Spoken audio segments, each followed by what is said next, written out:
জামাই নাকি ডিম দুধ খেতে চায় না, কি করব বলেন আপু? এরকম একটা রেসিপি দেন যেটাতে ডিম দুধ দুটোই থাকবে আর জামাইকে যেন খাওয়াতে পারি। যাই হোক, অবশেষে আপুর মনের আশা পূর্ণ করার জন্য ডিম দুধ দিয়ে এমন রেসিপি তৈরি করে দিলাম। এবার জামাই না, জামার 14 গোষ্ঠী ডিম দুধ খাবে। এখানে আমি নিলাম চিনি, হাফ কাপ পরিমাণ চিনিটা দিয়ে দিলাম প্যানে। আর চিনিটাকে আমি এখন ক্যারামেল তৈরি করে নিচ্ছি। এই তো, যখন এটা এরকম করে গলে যাবে, একটা হালকা ব্রাউন কালার চলে আসবে, তখনই কিন্তু নামিয়ে নিতে হবে। অনেকেই চিনির সাথে পানি অ্যাড করেন, এতে করে কিন্তু ক্যারামেলটা একদম পাতলা হয়ে যায়। পানি অ্যাড করবেন না, শুধুই চিনি দিয়ে ক্যারামেল তৈরি করবেন। যখন এরকম গোল্ডেন কালার চলে আসবে, তখন একটা স্টিলের বাটিতে নিয়ে নিলাম। আর এই বাটির মধ্যেই কিন্তু ক্যারামেলটা সুন্দরভাবে সেট হয়ে যাবে। এই অবস্থায় ক্যারামেল অনেক বেশি গরম থাকে, তো কোনো কিছু দিয়ে ধরার দরকার নেই, এমনি ক্যারামেল জমে যাবে কিছুক্ষণ পর। আমি একটা পাশে বাটিটা রেখে দিলাম, এদিক থেকে একটা প্যানে আমি দুধ দিয়ে দিলাম 1 লিটার পরিমাণ। এখন আমি এখানে হাফ কাপ পরিমাণ চিনি দিয়ে দিচ্ছি। মিষ্টিটা টেস্ট বুঝে অ্যাড করবেন, কে কত মিষ্টি খেতে পছন্দ করেন। আর এখানে গুঁড়া দুধটা একটু বেশি করে দিবেন, এতে করে টেস্টটা ভালো আসবে। আর দুধটা যত ঘন হবে ততই বেশি এই মিষ্টির স্বাদ ভালো আসবে। এটা হলো ক্যারামেল পুডিং। এই পুডিং মানে কি বলবো, শুধু জামাই না, জামাইয়ের বাচ্চারাও কিন্তু চেটে পুটে খাবে। একদিন তৈরি করলে নর্মাল ফ্রিজে রেখে 1 সপ্তাহের মতো খেতে পারবেন। আমি কিন্তু আমার ফ্রিজে সবসময় এরকম একটা পুডিং রাখি। হঠাৎ কোনো গেস্ট আসলে তাদেরকে দেয়া যায়, বাচ্চারা যখন খেতে চায় নামিয়ে জাস্ট খেয়ে নেয়। এখানে আমি 2টো এলাচ দিয়ে দিলাম, এতে করে ডিমের কোনো স্মেল আসবে না, এলাচের একটা সুন্দর ফ্লেভার আসবে। এখন দুধ ভালো করে জাল করে কিছুটা কমিয়ে নিচ্ছি। দুধটা যদি বেশিক্ষণ জাল না করতে চান, সেই ক্ষেত্রে গুঁড়া দুধের পরিমাণটা আরেকটু বাড়িয়ে দিবেন, টেস্টও ভালো আসবে আর দুধ তাড়াতাড়ি ঘন হয়ে যাবে।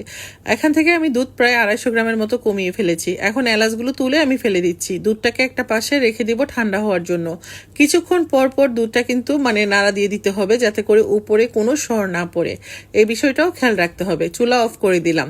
এদিক থেকে আমি ডিম নিয়ে নিচ্ছি। ডিমের পরিমাণটা একটু বেশি দিব, যেহেতু বাচ্চারা বা বাচ্চার বাবা ডিম খেতে চায় না, তাই ডিমের পরিমাণটা একটু বাড়িয়ে দিলে এই ক্যারামেলের পুডিংটার টেস্টও ভালো আসবে আর ওদের ডিম দুধ দুটোই খাওয়া হবে। যখন দুধটা একদম ঠান্ডা হয়ে যায়, একদম না, হালকা কুসুম ঠান্ডা হয়ে যায়, সেই পর্যায়ে এখানে ডিমগুলো দিয়ে খুব ভালো করে একটা বড় কাঁটা চামচ বা এরকম একটা হ্যান্ড উইক্স দিয়ে নেড়ে দিবেন।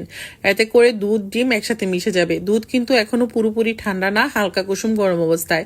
এদিক থেকে ক্যারামেলটাও কিন্তু সুন্দরভাবে বসে গেছে স্টিলের বাটিতে, দেখে হয়তো বুঝতে পারছেন। এখন যেটা করতে হবে, সরাসরি দুধটা ক্যারামেলের মধ্যে দিবেন না, এরকম একটা ছাঁকনিতে করে ছেঁকে দিবেন। এতে করে যখন পুডিংটা হয়ে যাবে, ভেতরটা অনেক সুন্দর স্মুথ হবে, খেতে অনেক বেশি টেস্টি হবে। আমি আজকে অনেক বড় ধরনের একটা পুডিং তৈরি করতেছি, কারণ আমি একদিন তৈরি করি, পুরো সপ্তাহ জুড়ে বাচ্চারা খেতে পারে। আর ছুটির দিনগুলোতে আমার কাছে মনে হয় যে বাচ্চারা বাসায় থাকে, ওরা একটু পর পর এটা সেটা খেতে চায়, তো মিষ্টি হিসেবে আমি ওদেরকে এই পুডিংটা দিই।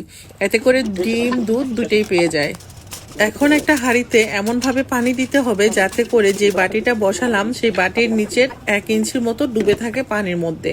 একটা স্ট্রেনারের উপর বসিয়ে দিলাম, উপরে একটা ফয়েল পেপার দিয়ে ঢেকে দিলাম, যাতে করে ঢাকনাটা ঘেমে এর উপরের পানিটা পুডিংয়ের গায়ে না পড়ে। দেখে হয়তো বুঝতে পারছেন। আমি আবারও ঢেকে দিচ্ছি। তো এভাবে করে ঢেকে দিলে হয় কি, ঢাকনা থেকে পানিটা পুডিংয়ের গায়ে সরাসরি পড়ে না।